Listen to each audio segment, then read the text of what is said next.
All right, are we live? We are live. Welcome to episode 64 of the Jimbo Nolan podcast. Today we got a lot to get into. Malik Nabers is a superstar. Mets are hot at the perfect time. You see the title of the show. That's exactly what we're going to be talking about. We're going to start off with the Mets, but it was a good week in New York sports. That's what I will say. The Yankees they got the AL East. The Mets, we take 2 out of 3 out of the Braves, and they are in the playoffs. Giants won. Jets, they did business against the Patriots on Thursday Night Football. It was a good week. It was a very good week. So we do got a lot to talk about. We're going to start off with the Mets because the Mets, out of all teams in New York, they're the hottest team. They might be the hottest team in baseball right now. 2 games ahead against the Atlanta Braves in the NL wild card right now, heading into this very important 3-game series. Got the Milwaukee Braves after that, and then hopefully playoffs because the Braves, they could still very well hop over us. They could. We've seen it happen in 2022 where they swept us. So what will happen? There's a lot of players that were on this team in 2022. They are playing a lot different down the stretch. Brandon Nimmo is providing. Pete Alonso, he's providing. We're going to get into him in a little bit. But the Mets are showing up. They have been showing up. Luis Acuna, he looks great to start his young career. Even the pitching. The pitching has been phenomenal. I believe it's like a 2.78 ERA so far in September. But taking 3 out of 4 against the Phillies, it's got to excite you as a Mets fan. It certainly does. But we might be without Francisco Lindor. We really might be without Francisco Lindor for longer than I expected. A lot of people thought he would be back already, but he is not. But the Mets did take 3 out of 4 without Francisco Lindor. Luis Acuna, he went off, baby. And you love to see that from him because not really, I mean, outside of Mark Vientos, everybody is high on Brett Baty. I'm not that high on Brett Baty. He's great in the AAA. Don't get me wrong. He's great. But we've seen him. We've seen a large sample size of Brett Baty in the MLB. Not very well. I've seen a large sample size of Francisco Alvarez. He's intriguing. He's got pop. Mark Vientos, we all know what he can do. Brett Baty, I'm not too sure of. But the Mets, they took care of business against the Phillies, the best team in the National League right now. So you got to like where the Mets are at right now, headed into a 3-game series, the most important series in the entire season, really the most important series since 2022. And like I said before, the Braves, we were in this spot. We were in this spot just 2 years ago. We could have won the division, and we did not. The Braves swept us. We cannot let that happen. We cannot let that happen again. But the Mets did take 3 out of 4, so let's talk about the positive before we get into the stress. 10-6 over the Phillies. Sevy, he pitched pretty good, only allowed 3 earned runs over 6 innings of work. Then a 12-2 terrible loss. David Peterson, and probably one of his worst starts all year, and one of very few. David Peterson has been great all year. Sean Manaea, another great start. 7 innings, only 3 hits allowed. 3 earned over those 3 innings in a win. And then a 2-1 victory. And the bullpen, it shows up. Phil Matton's been nothing but money since we've got him. Edwin Diaz going 2 innings with 4 strikeouts. He dominated. And Tyler McGill, you got to give him credit because I was a guy who was worried about him when he was joining the Mets rotation. But since August 30th, he has not had since July 31st, actually, Tyler McGill has not had a start where he's allowed more than 3 runs. So you got, and only out of the 1, 2, 3, 4, 5, 6 of those starts, only one of the times he let up more than 1 run. So Tyler McGill has been money too. The Mets rotation, I mean, David Stearns, one of the things he had very well in Milwaukee was a great pitching staff. And he's doing the same thing in New York right now with the Mets. The Mets pitching has been what's getting them the job done. The Mets pitching, you got to give them credit. You got to give the Mets pitching credit. I'm going to be right back. I'm going to grab my mouse.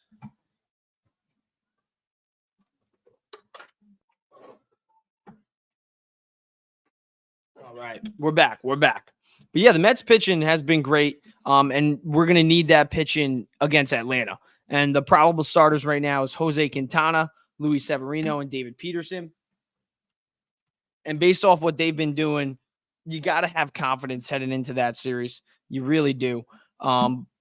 So I'm not going to try to get into this series just yet because I do want to do a little bit of a recap. And I want to talk about some of the bats because Luis Acuna, he was swinging the bat well. This year so far, Acuna's got a 379 batting average with a 1.228 ER OPS in 9 games. 9 games, I get it. But, I mean, you got to like what you see from the kid so far. You definitely do. So, I mean, the Mets as a whole, they look good. The bullpen looks good. Edwin Diaz, I mean, he's had his moments this year for sure. But if we get a lights out Edwin Diaz, we're good. And we just saw a lights out Edwin Diaz. And the majority of the year, we've seen a lights out Edwin Diaz. So I think we are going to see another lights out Edwin Diaz. And I'm hoping we get him just at the right time. I think we will too. So we definitely want to, I think if you're a Mets fan, you got to be confident. You got to be confident. It's not like 2022. And like I said before, like I mentioned a little bit ago, the Mets have some players that were on that the 2022 roster that had that heartbreaking series, that heartbreaking 3-game sweep against the Atlanta Braves. Pete Alonso was there. Brandon Nimmo was there. Lindor was there. Edwin Diaz was there. They cannot let that happen again. They can just not. They cannot. They cannot. And even without Francisco Lindor, because it doesn't look like Francisco Lindor is going to be playing this series, it looks like if we make the playoffs, he will be there. I think he will be there. And I think the Mets seriously have to consider DHing him, because if Acuna is swinging the bat well, you have to have him on the playoff roster. And if he's swinging the bat that well enough to be on the playoff roster, I want him to be in the lineup with Francisco Lindor. And JD Martinez, he's just been sucking lately for some reason. So I want Lindor in that lineup at DH. I'm okay with taking the elite glove out. Just let him swing the bat. If he's only 65%, I'd rather his bat than his glove. And I know that might sound crazy because his glove is so good, but his bat has been phenomenal. I mean, even when he was hurt, he led off the game the other day when he exited the game early and rips a single. So Lindor has been that good. And obviously, he's been the best player for the Mets. He's been the most consistent player for the Mets. And he said he's okay to play through the pain. So he's in pain. It's definitely more than a lot of Mets fans. Definitely a lot more than I expected. So I'm definitely worried for sure. He is our best player. Do I have faith that Jose Iglesias at 34 years old, who wasn't signed last year? I mean, I get it. He's been great and he's OMG and he is awesome. And I love Jose Iglesias, but I'd rather Lindor, especially in the postseason. And same thing with Acuna. I mean, no knock on him, but he is a rookie. He's only had 9 games. Do I want to trust him in a playoff series at his age? Or do I want Lindor? I want Lindor, obviously. Francisco Lindor has been the best player for the Mets. He's the reason the Mets are 87-69, and they're 2 games ahead of the Atlanta Braves for that wild card spot in the National League. Lindor this year, he's batting .271. He's got 31 home runs, 836 OPS, 27 stolen bases. I mean, he's been, if Shohei Ohtani was not in the National League, Francisco Lindor would definitely be a top MVP candidate. 100%. I think he's not anywhere close to Ohtani right now, just with the injury and Ohtani's 50-50 season. It's going to be, he'll get some votes for sure. He might finish second. He might even finish third. I mean, he might finish third. He might even finish second is what I should say. He's going to finish top 3. But if Ohtani wasn't there, he would definitely be a top candidate. It would be a toss-up. But Lindor over his last 50 games, I mean, really, Lindor's stats since, let's do maybe May 1st. Since May 1st, it's really been, he's batting .289, 26 home runs, 140 hits in 119 games, 75 RBIs also. That's insane. That's a good stretch. 119 games, 289 batting average, 26 home runs, 75 RBIs. I mean, he's doing it. He was doing it all. He was doing it all. He said he's okay to play through pain. So I don't want him to push it because I do want Lindor for next season. But at the same time, anything can happen in the playoffs. We all know that. It's the MLB. We've seen wildcard teams make magic happen. Do I think the Mets are going to make magic happen? Am I going to be a little bit of a realist? I think we can do better than some people expect. Like I was talking to another Met fan today. They were like, "Oh, we just get in the wild card. I'll be happy." I want more. I don't want to just make the wild card. I saw that in 2022 and I wasn't pleased. I don't want to just make the wild card. I think our team is that good enough, maybe to get to the NLCS, maybe to get to the NLDS. I don't know. I think they could maybe even get to the NLCS based off how good they have been playing. I mean, numbers don't lie. The Mets have been one of the best teams in the National League. So I think we can kind of raise our expectations. If we take 2 out of 3, I'm knocking on wood right now. If we take 2 out of 3 from the Braves and we get in the playoffs, I think the Mets fans need to raise their expectations because I think the Mets have too. I mean, the Mets have been, since June 1st, they've been a top 5 team, not just in the National League, but in the MLB. That's how good they've been. And yes, a lot of it is because of Francisco Lindor. But then again, this team took 3 out of 4 from the Philadelphia Phillies, and they've been the best team in the National League all year long. And it's not just Francisco Lindor. Yes, Francisco Lindor has been undoubtedly the best player on the Mets. But right now, when the Mets are hot in September, 15-5, they're hot at the right time, heading into this, the most important series since 2022. This is a playoff series right now. You take 2 out of 3, you get in, you get swept. Oh crap. Oh my God, literally. But the pitching, that's what's giving me confidence with Lindor out. That's what's giving me ease because the Mets pitching has been great. And that's credit to Carlos Mendoza. That's credit to David Stearns because they rebuilt this rotation. I mean, outside of Jose Quintana was not a David Stern guy. Tyler McGill, David Peterson, but they didn't start to do really that well until Stearns came around and Mendoza came around. I mean, McGill, like I just said earlier in the pod, McGill has been surprisingly well in his last 6 starts. He hasn't had a single start with more than 3 runs allowed. And 5 out of those 6 starts, he's only allowed more than 1 run once.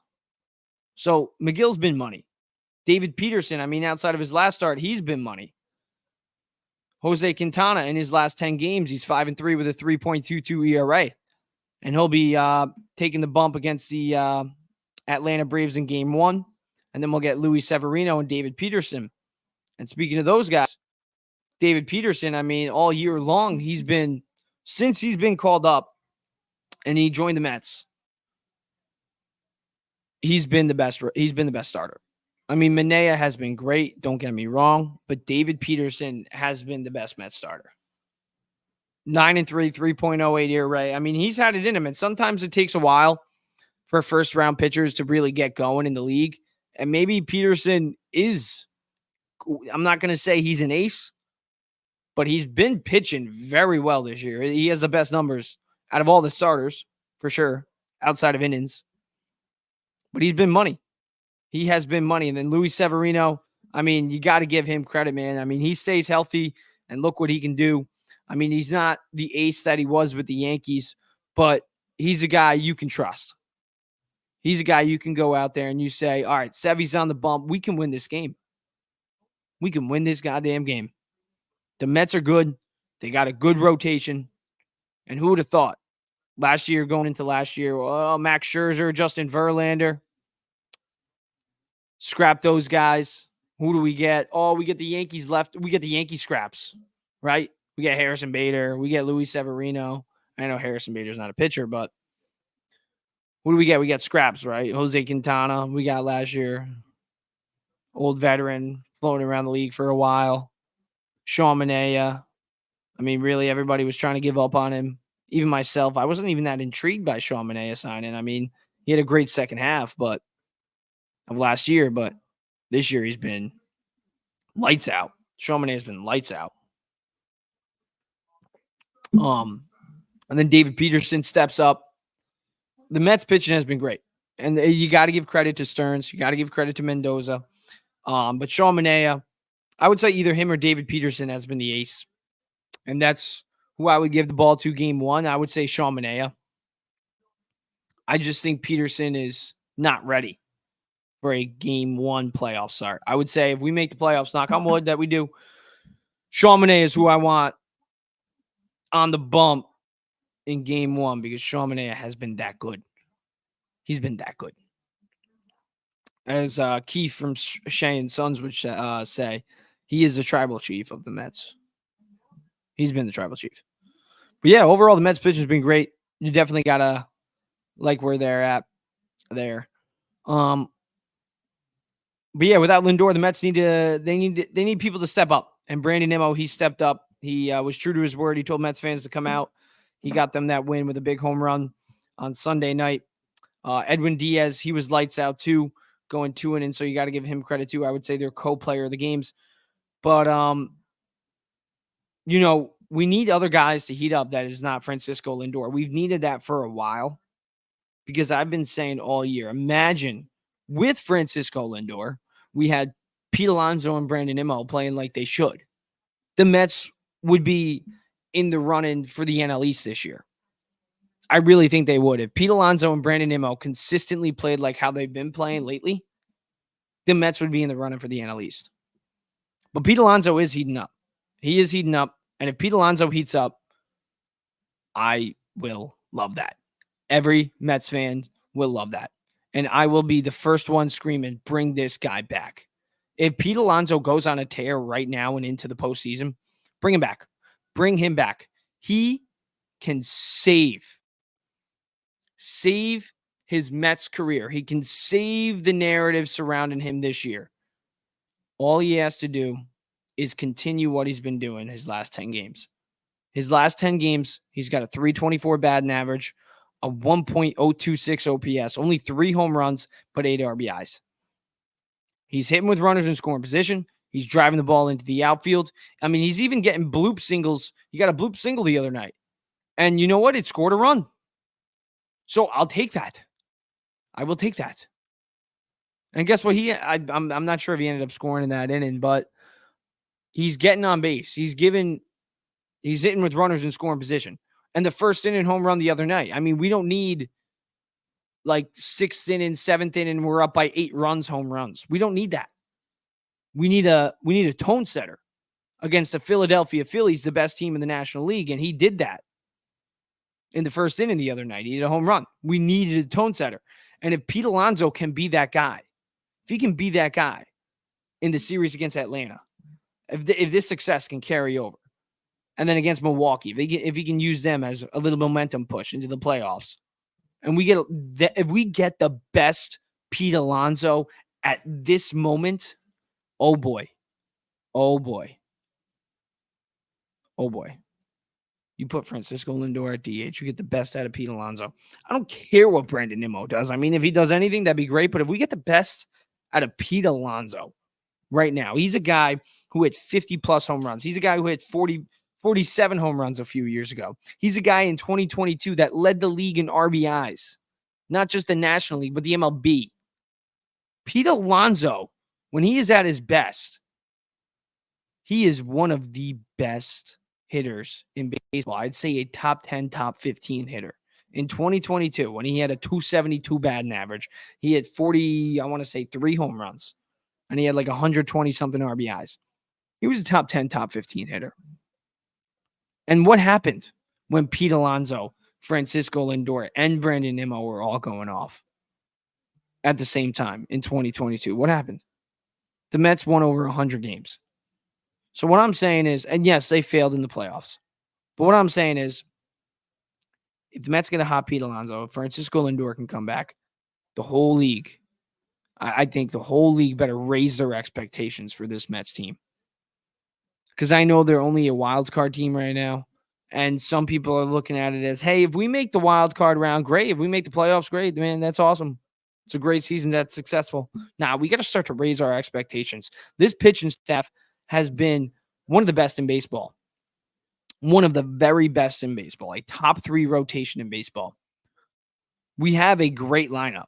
Even without Francisco Lindor, we should have a great lineup. Pete Alonso he's a 4-time All-Star right now.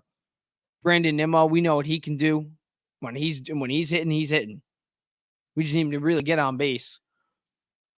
Jose Iglesias, I mean, surprising season for sure. And if he can continue that, that's great. Luis Acuna, I mean, a lot of people have been waiting for that kid to come up. I thought it was a little too early, but you know what? I was dead wrong. Because his numbers definitely weren't that well. They were not well in the minors. But that kid can hit. He can run. He can field. He can do everything. He hasn't really done anything wrong besides one error. I'm not going to say he's the real deal. He's only played 9 games, but he's very good right now. And I think you ride the hot hand.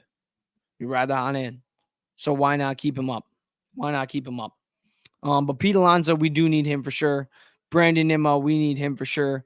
We need the whole entire Mets offense. We need the stars. We need JD Martinez. We need Mark Vientos. We need Pete Alonso. We need Brandon Nimmo. Because we can't just rely. We all season we've relied on Francisco Lindor. Now we need other guys to do it. No matter if Lindor comes back or not, we have what it takes to still make some noise in the playoffs. I can definitely say that. Pete Alonso is a star. Brandon Nimmo is a star. JD Martinez was a guy who was a 3-time consecutive All-Star heading into this year. I mean, the first half of the year, he was one of our best hitters. Mark Vientos, we know what he can do. He's been struggling as of late, but we know what Mark Vientos can do. Francisco Alvarez, I mean, he can change the game with the swing of a bat. One swing of the bat, if it's a 2-run ball game and there's a runner on base and he's up at bat, he'll tie it up right there. Who knows? We need other guys besides Lindor to pick up the slack right now. And even when he comes back, if they swing the bat well, who knows what can happen for the Mets in the playoffs? Who knows? All right. Let's switch it up. Let's head to the Bronx. Bronx Bombers, 92-64 on the year. Magic number is now down to just one game. One game. I mean, it's quite frankly the lineup. The pitching has not been great. The bullpen has been horrible. It's the lineup. I do want to point out this before we do talk about too much positive stuff. And this is kind of a positive and a negative. I mean, the 234 batting average since August 1st is definitely not great for Juan Soto, but 13 home runs and an 897 OPS while you have a 234 batting average. I mean, really only Juan Soto can do that. He can have a terrible batting average and still make an impact. So Soto is just that good. And we're going to talk about specifically Soto in a little bit too in the playoffs and other guys too, Stanton, Aaron Judge.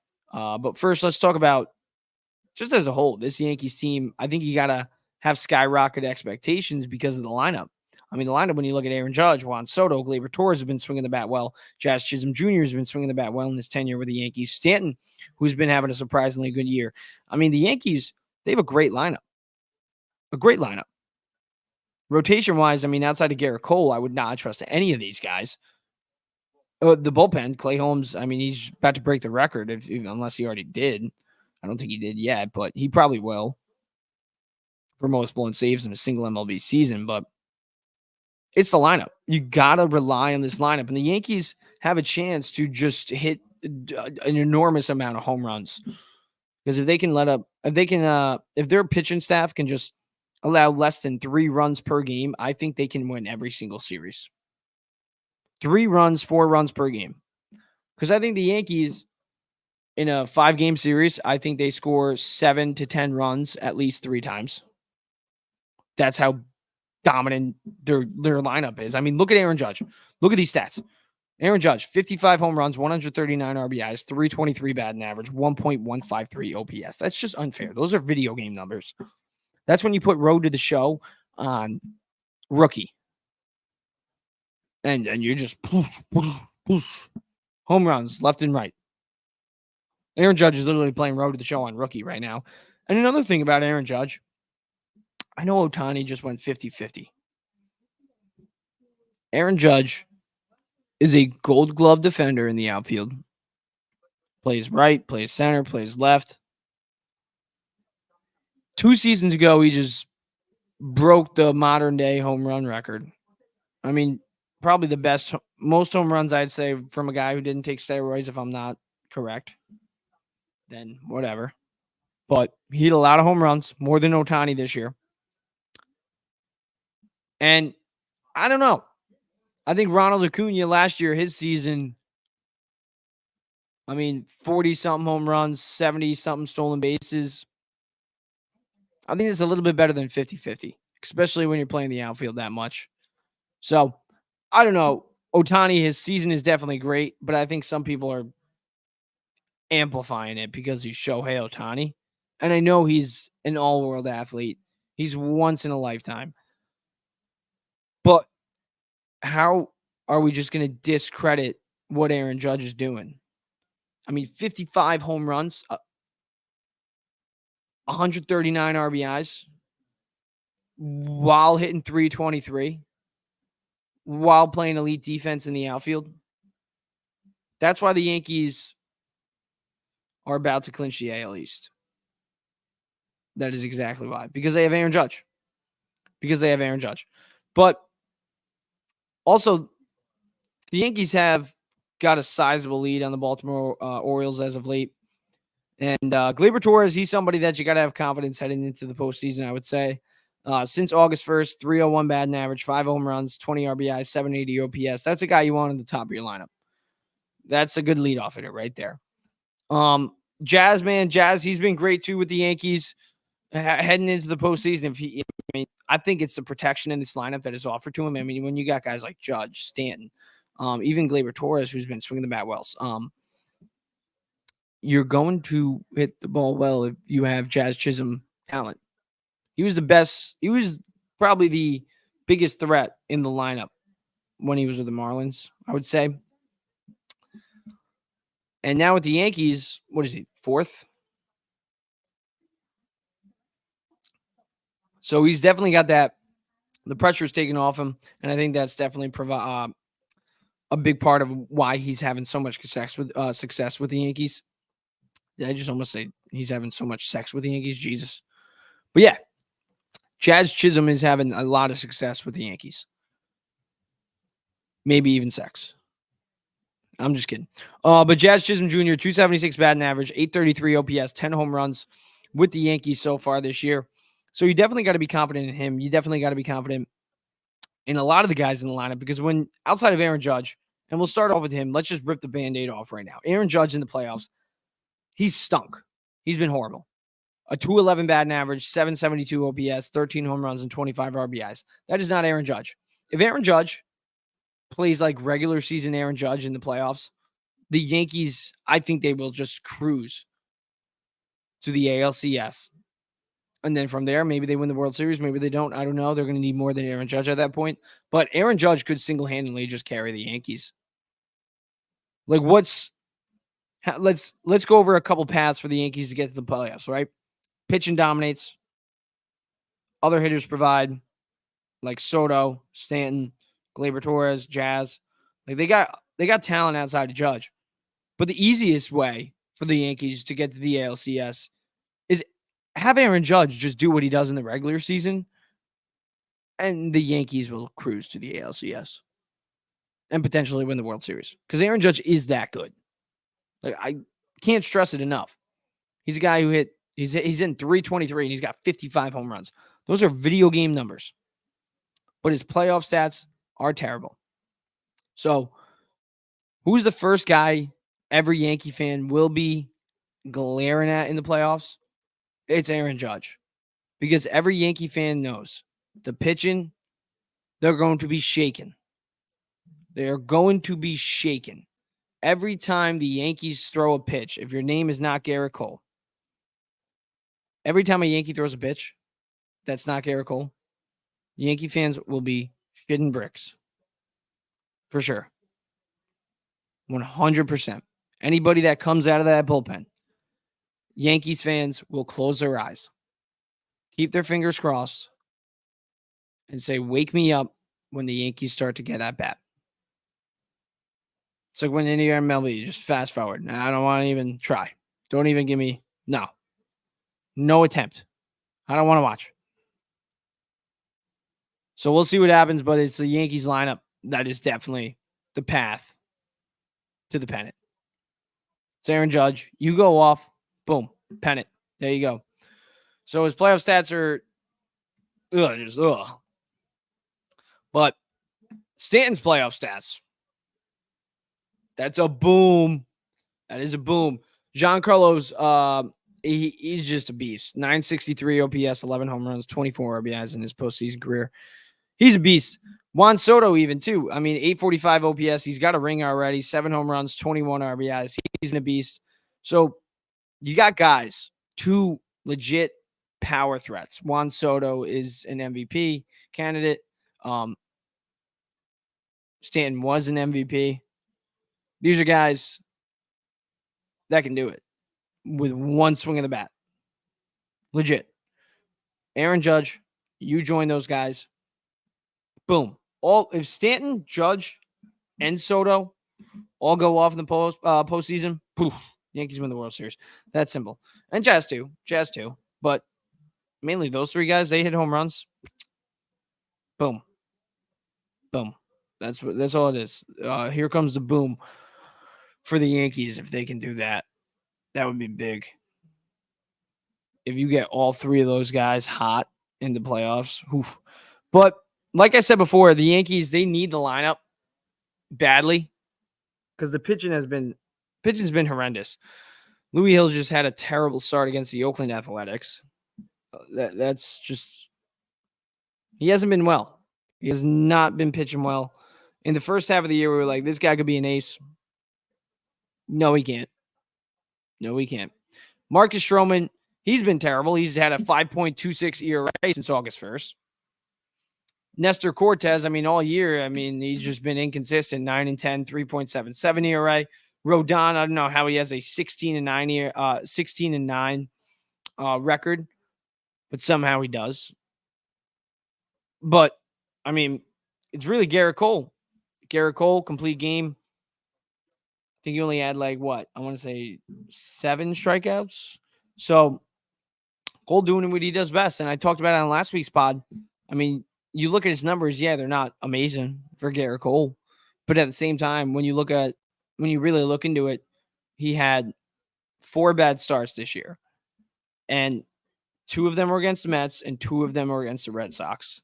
So for some reason, the rivalries just wanted to beat up on Garrett Cole. I don't know why, but they did. But you got to trust Garrett Cole with them. Obviously, you give him the ball game 1, and if he can go 9 innings, you put Garrett Cole through 9 innings because you do not let anybody run out of that bullpen. That's what Aaron Boone should be thinking. If I can keep my starter like Garrett Cole in the game for as long as possible, and I can just get 1 inning out of, I don't even know who do the Yankees even want coming out of their bullpen. It's definitely not Clay Holmes.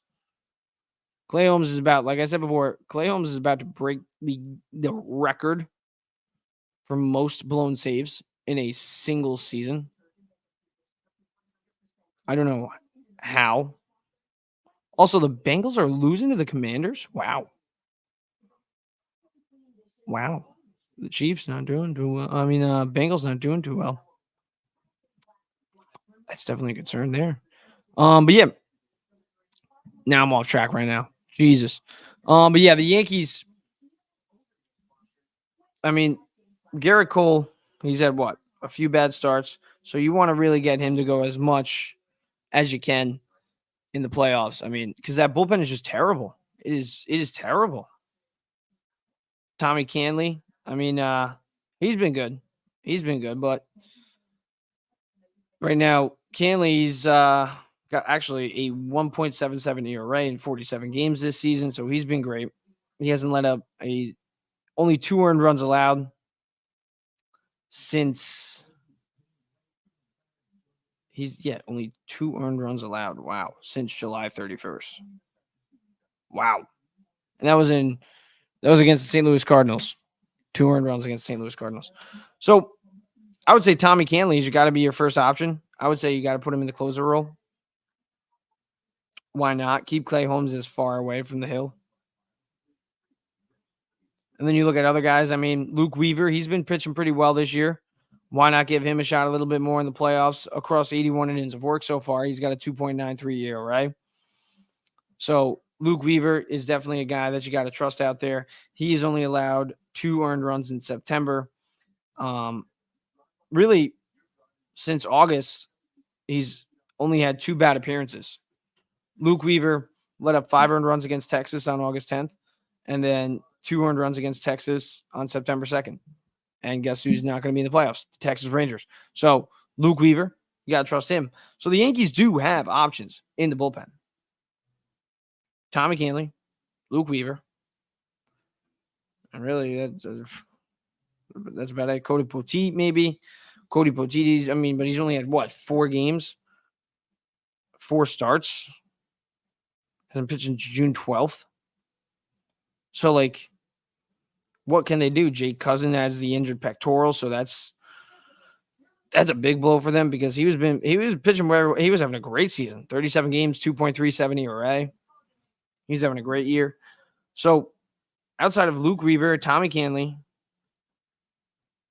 who do you got? Who do you got?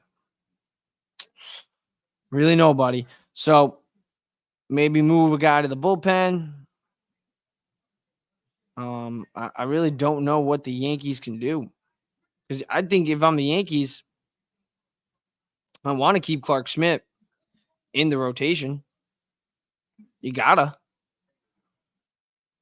So I would go Schmidt, Rodon, Cole, and Nestor Cortez. And that moves Louis Hill and Marcus Stroman. Bye-bye. We're going to the pen. Because I know Clark Schmidt would make sense based off his bullpen experience, but we'll see what happens. I don't know. I really don't know if the Yankees can trust their pitching staff headed into the postseason. Only time will tell. But one thing is for sure, if the Yankees get elite production from Aaron Judge in the playoffs, they will for sure cruise to the ALCS and potentially lock down a pennant. We're going to take a quick break here, and then we're going to wrap up this baseball talk, and then I'm going to hop into some football talk because we had a very good week. The Giants fans are happy. They took care of business yesterday against the Cleveland Browns, and then the New York Jets, they did their thing against the New England Patriots. And the Giants, they're hoping that they can do what the Jets just did on Thursday Night Football, beat up on their rivals. We got Cowboys, Giants this Thursday. We're going to be talking that in just a bit on the Jimbo Nolan pod. Stay with me. We'll be right back talking Giants and Jets next.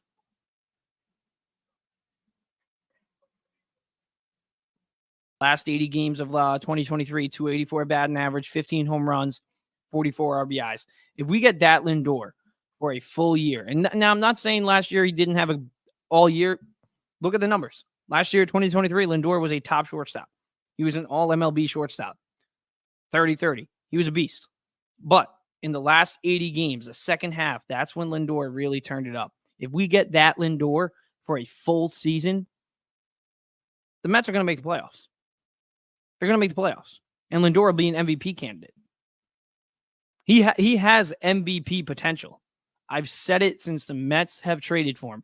Francisco Lindor has the talent, has the ability to win an MVP. He is that good.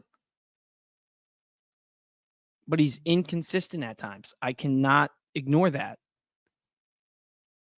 But over the last 80 games of 2023, he was pretty consistent. And he was probably the best, second best, right after Corey Seager but he was arguably the best shortstop in all of baseball the last 80 games. That's what Lindor can be. And if we get that for a full year, not only will he be an MVP candidate, but the Mets will be in the postseason. He's that good. Lindor is that good. Now, I'm not saying he's going to win the MVP, but I've been saying it since we've traded for him. He has it in him. He does have it in him. Last year, undoubtedly his best year. Second half, he was the best shortstop in baseball. We get that for a full year. Mets are going to the playoffs. Let's go over to the DH, and then we'll get into the Yankees. Jorge Soler wants at least 3 years. If he wants 3 years and he's going to get 3 years, stay away from it. Last year, he was great, 30-plus home runs. Probably had the best year of his career. But he's also 31. He's had 11 years. It took him 11 years to have that type of year. I'm not saying that he's going to have that year for the next 3 years. I would stay away. So that gets me into my next guy, J.D. Martinez. I wrote a piece on it just last week. J.D. Martinez is a perfect fit with the Mets. Perfect fit. You got guys like Vientos. You got guys like Beatty. You got guys like Francisco Alvarez. You got all these young guys that you want to have them make an impact for the Mets eventually in the future. Not only can J.D. Martinez help you now, but he's not going to take away at bats from those guys, one. And two, he could help those young guys. And he could be the DH for this year. He could help the Mets in 2023. That's really the simple answer. Why is he a perfect fit with the Mets? Because he would help them win in 2024. Down the road, is he going to affect the Mets? No, because it would only take a 1 or 2 year deal. Guy's 38. And guess what? I'm not going to say he's washed. All right, we're back. Let's talk to them Giants. Giants with a big win yesterday. First win of the season against the Cleveland Browns. Defense looked great. 8 sacks from the defense. Brian Burns doing what Brian Burns was brought here to do. That sexy Dexy going all over at the quarterback. I mean, that's what you want to see. That's what Shane Bowens was brought here to do. He was brought here to make this defense legit. He was brought here because they knew that Joe Shane wanted Brian Burns. Well, really, Shane Bowens wanted Brian Burns. So this Giants defense was supposed to be that good. That's what it was. It was build up this defense. Let's see what can happen. And let's take a flyer on this kid, Malik Nabers, out of LSU, because quite frankly, he was a beast in college. They thought he could develop into a great receiver, and Malik Nabers already is a superstar 3 games in. I mean, it's just that quick sometimes. You just know. And Malik Nabers, I think we can all tell after 3 games that this kid is a superstar. He's not a star. He's not a top. He's not like a good rookie receiver. No, he's a superstar. I could see this kid being a top 5 receiver. He could be a top 3 receiver. He is that good. And he might just save Daniel Jones's career. He might have saved Brian Daboll's career. We don't know just yet whose career he's going to save, but we all know he could save the Giants. He is that good. The Giants got a good one in Malik Nabers, and they cannot let him go. They can just not let him go. Ever. In 5 years, when the option ends, they got to sign him long-term, dude, because he's the future. He's the future. He's the now. Malik Nabers, in his first 3 games so far this year, 271 receiving yards, 3 receiving touchdowns.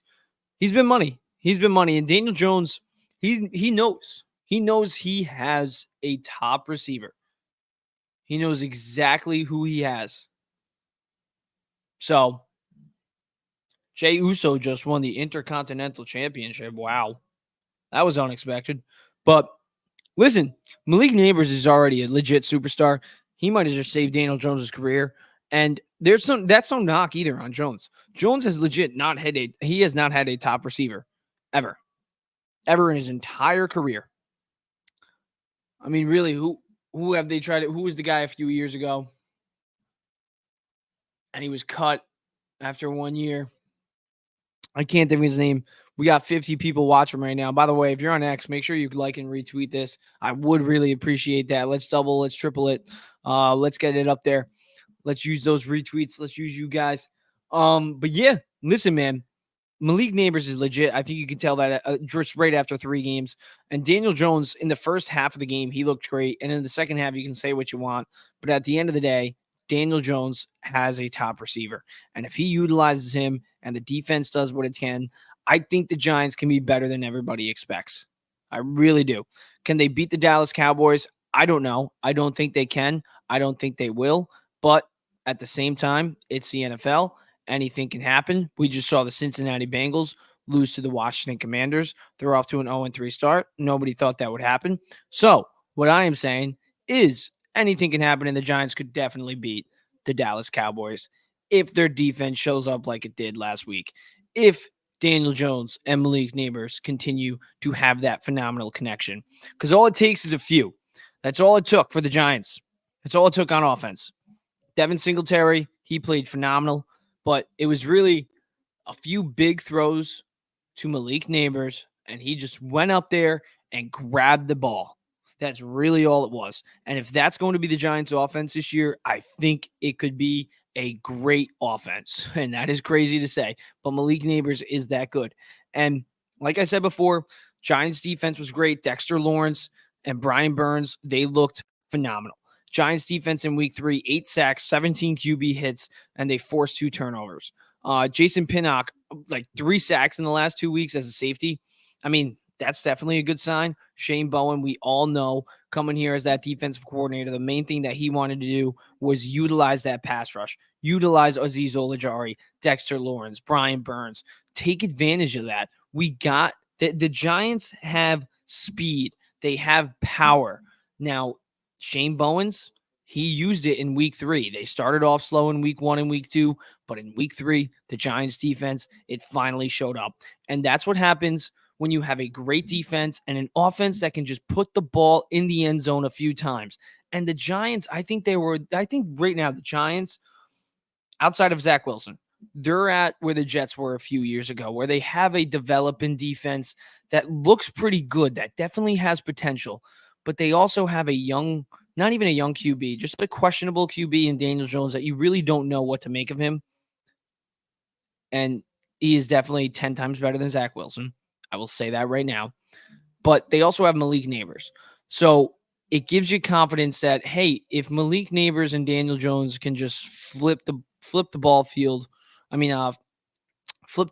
with one throw of the ball, and then one throw of the ball, potentially get him a big touchdown, and the defense can do what it does. Maybe the Giants can beat teams like the Cowboys. Maybe they can chip away a few wins, just enough to get them to a wild card round. Who knows? Who knows? I know it's just coming off of one win. It is what? It is Monday, just a day after. But, man, I don't know, man. I saw good things on this defense all off season. You can check the articles that I wrote with FanSided. You can check the pods, check the receipts. I said this Giants defense could be very, very special. When you got Azeez Ojulari, Brian Burns, you got Dexter Lawrence, Kayvon Thibodeau. I mean, good things are going to happen. Bobby Okereke is a beast. Jason Pinnock is looking amazing. They're doing great. And you also got to give the offense credit. I got to give them a little bit more credit besides Malik Nabers and Daniel Jones. I also give them credit to Wan'Dale Robinson, who's playing very well. He had, I believe, 65 yards in week 3. And a lot of people, specifically my Giant fan friends, my friends that are Giant fans, I'm a Jets fan, but my friends that are Giant fans are like, oh, Wan'Dale Robinson, he sucks. Listen, he's not Malik Nabers, but with Malik Nabers, now I think Wan'Dale Robinson can do what he does, which be a number 2, be a solid number 2. And I don't think the Giants drafted him to be a number 1. They didn't. They drafted Malik Nabers to be a number 1, and Malik Nabers is not just a number 1. He's could be one of the top receivers in the game of football. He is that good. But yeah, it was mainly the defense that did the work, and then obviously the offense they're doing what it's doing. But Devin Singletary also 108 total yards, 2 total TDs in week 3. So you got to give him credit too, especially when Barkley exploded. The Giants needed something out of their running back. So that was big for them. That was big for him. And Daniel Jones, before we go over into the Jets, I think so far, this might be a hot take. I think Daniel Jones is actually playing pretty well.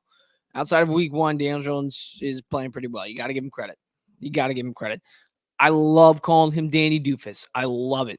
It just rings. Danny Doofus is awesome. And he will always be Danny Doofus when he throws interceptions because they are going to happen. And he is going to look like a doofus. But there are times when you can't deny this guy is Danny Dimes. And I don't think we've seen, what I will say is we haven't seen $160 million, but we've seen he ain't a doofus. So if you do hear me say Danny Doofus, just know I'm trolling. That's what I'll say about Daniel Jones. But he did look great in week 3, especially in the first half. 24-34, 236 yards, 2 passing touchdowns. And so far in 3 games, 62 completion percentage, 4 passing touchdowns, 600 yards, and 2 interceptions.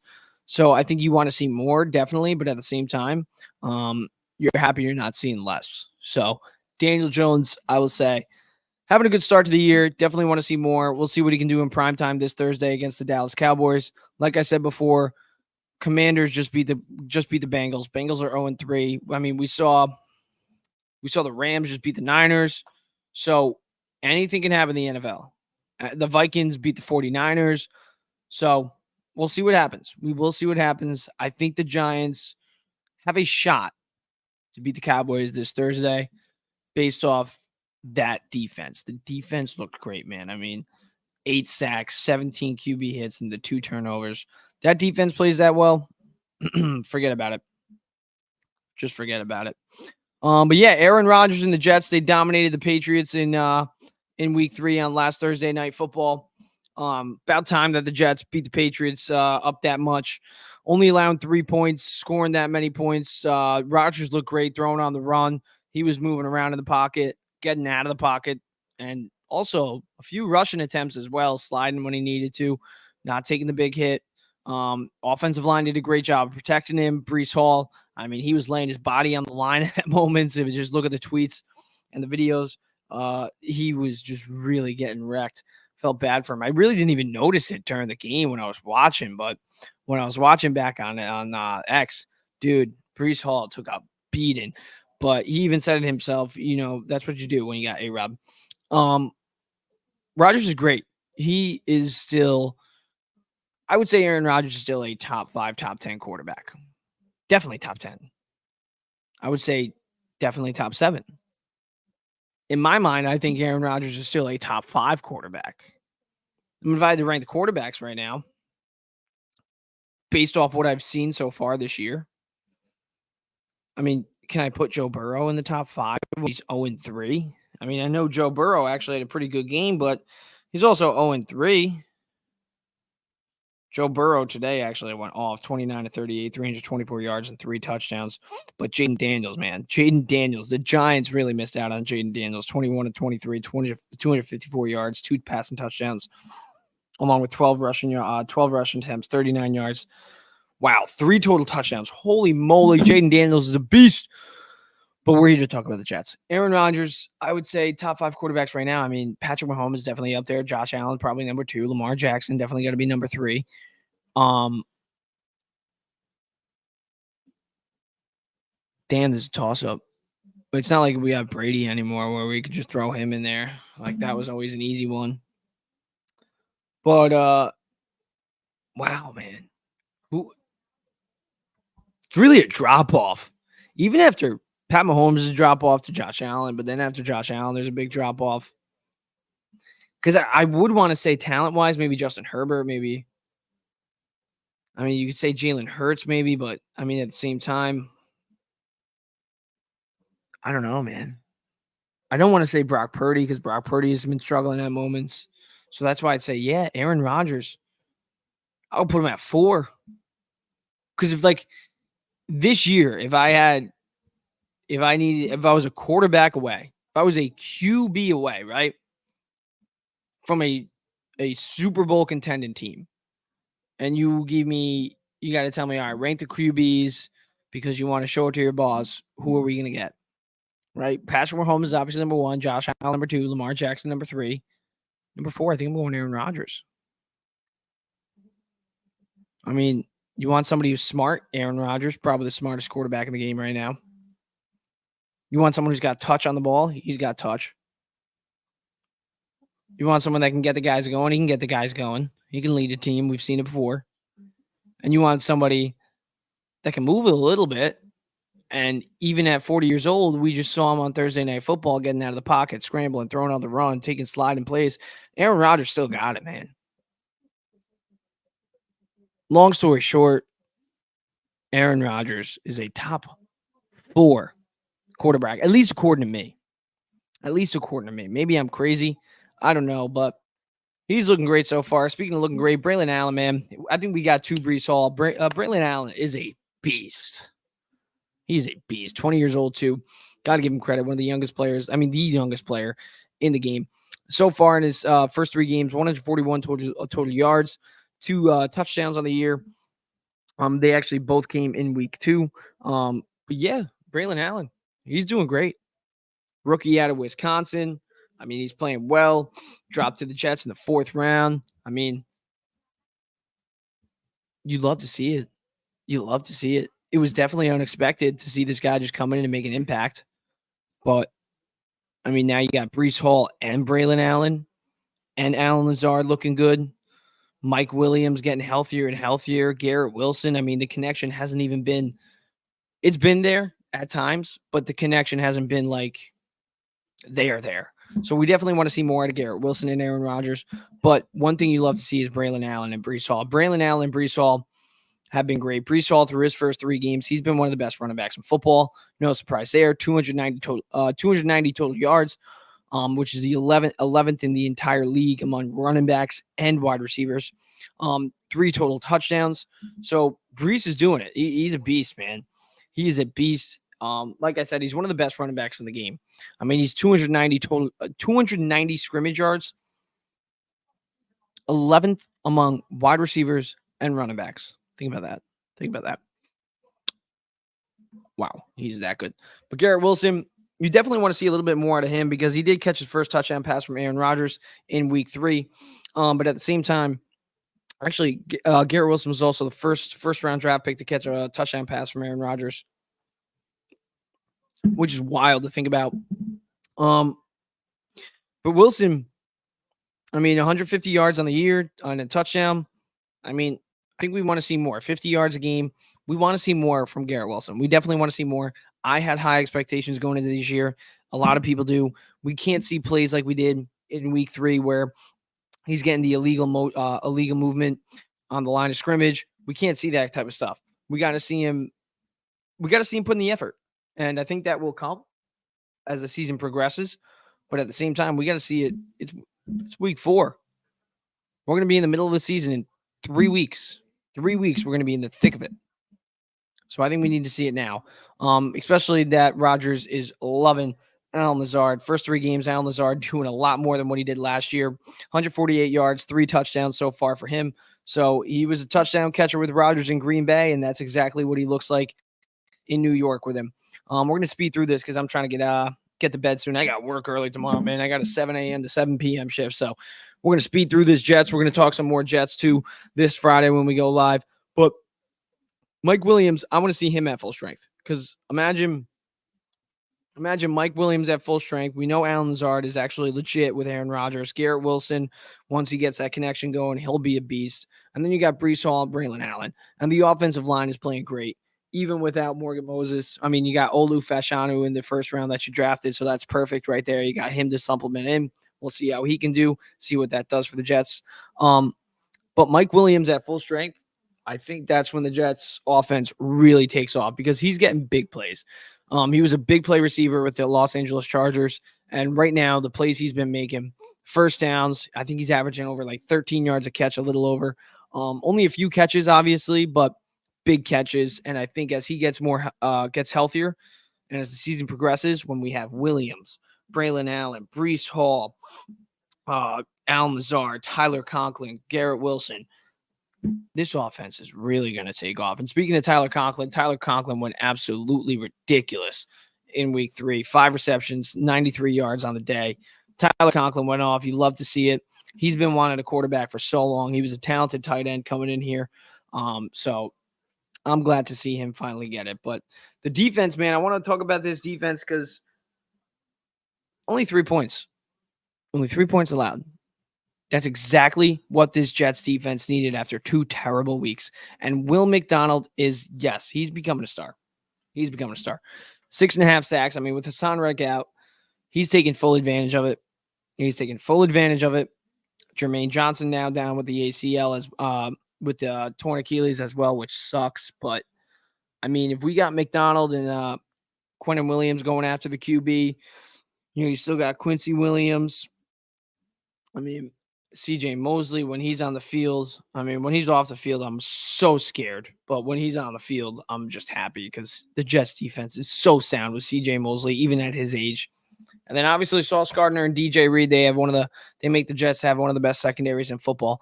So you add Will McDonald to this equation, a first-round draft pick, and it looks like he's not just if what he's been doing continues all year long, he's not going to be just like a little impact player. He's going to be a superstar.